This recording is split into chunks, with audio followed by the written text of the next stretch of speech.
Amis de la vape, bonsoir, ça se surveille encore. Merci d'être avec moi pour cette nouvelle petite vidéo. Donc vidéo qui sera sur un mode de chez nos amis chinois de chez FT. Donc qui s'appelle le Kailin. Donc je vous montre la petite bait.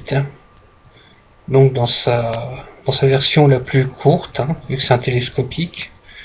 Donc avec un joli petit dessin. Bien que joli, tout est subjectif. Enfin, moi, il y a un petit dessin. Donc, pour entrer dans le vif du sujet, derrière, hop, il y a la petite bague qui permet de sécuriser le bouton de mise sous tension. Devant, on est sur une connexion uniquement en 510, avec un plot qui est flottant. Donc c'est pas du laiton ni du cuivre, la petite connexion. Donc on est sur rien de spectaculaire, sauf le prix. Je crois que ça coûte, je sais pas s'il coûte 15 €. Donc voilà, donc télescopique. Donc ça permet de passer de 18350 à 18600. Donc je vais vous montrer la partie du bas où il y a le bouton de mise sous tension. Donc la plupart appelleront le bottom cap, si je dis pas de bêtises, voilà. Donc c'est réglable. C'est joli tout plein. C'est tout simple, voilà. Derrière, avec je vais vous montrer comment ça s'enclenche. C'est tout bête, on appuie, la petite vis, elle monte, elle fait contact derrière. Rien de fantastique, c'est fonctionnel. Et ma foi, ça fonctionne bien. Donc, après, vous avez une partie en dessous. Cette partie-là.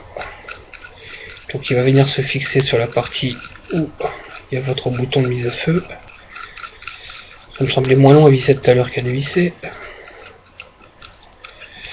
Hop là, donc cette partie qui va venir se mettre sur la fameuse partie avec le bouton.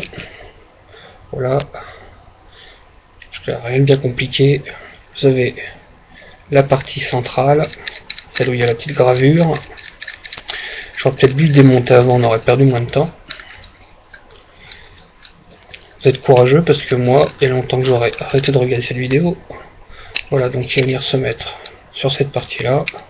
Donc la partie qui fait que ce soit télescopique, donc ça fait la jonction, et la partie où vient se visser la partie avec la connexion, donc 510. Voilà, ce qui fait qu'on se retrouve avec quelque chose d'un poil plus grand pour la 18650. Donc moi dedans je vais mettre une V2, une FEST 2000 mAh 18650. Donc je vais mettre ça dedans et au final je vais vous montrer comment ça va avec le vortex. Donc je vous dis à tout de suite, je vous épargne les manipulations qui prennent du temps. C'est parti. Alors, de retour avec notre Kailin, donc en version 18650. Vous pouvez voir que c'est pas très grand, ça reste discret même en 18650 pour ceux qui aiment les choses discrètes. Je crois que c'est dans la main, il n'y a plus grand chose. Donc pour faire plaisir à mon ami Pat, je vais préciser que donc on arrive à être complètement fluche. Voilà, avec la connexion flottante et tout, c'est nickel. Et encore une fois, pour lui faire plaisir, parce qu'il faut même faire la réflexion, je suis pas avec une pile, avec un accu qui est complètement mort, j'ai pas trop vapé dessus, donc il a encore de la sauce. Donc on va passer à la vape, voir ce que ça donne. Donc sur le vortex, là j'étais en 0,9 avec le liquide, je vais peut-être dû remonter un petit peu, je dois être pas loin de 1 ohm, on va voir ce que ça donne.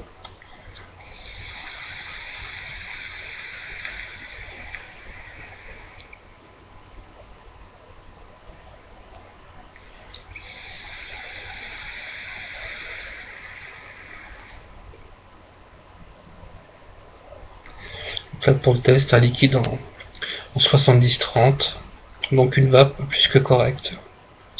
Donc même si c'est pas un mode un mode qui casse un double résistance sur un Stardust. Ça reste quelque chose de très correct pour le prix. En plus, je trouve qu'il a une belle gueule. Il va bien, il est assez discret. Donc pour quelqu'un qui veut le 18650 sans avoir un Barnum grand comme un 134, donc bah ça c'est pas si mal. Il ferait presque féminin, je trouve. Il est pas mal. Voilà. Donc je vous remercie d'avoir regardé cette revue, d'avoir écouté mon avis, mon ressenti, qui encore une fois reste subjectif. Les goûts, les avis, les couleurs restant l'appréciation de chacun. Après, faites-vous votre avis. Encore une fois, je vous remercie, je vous souhaite une bonne vape et à très bientôt pour une nouvelle vidéo. Au revoir.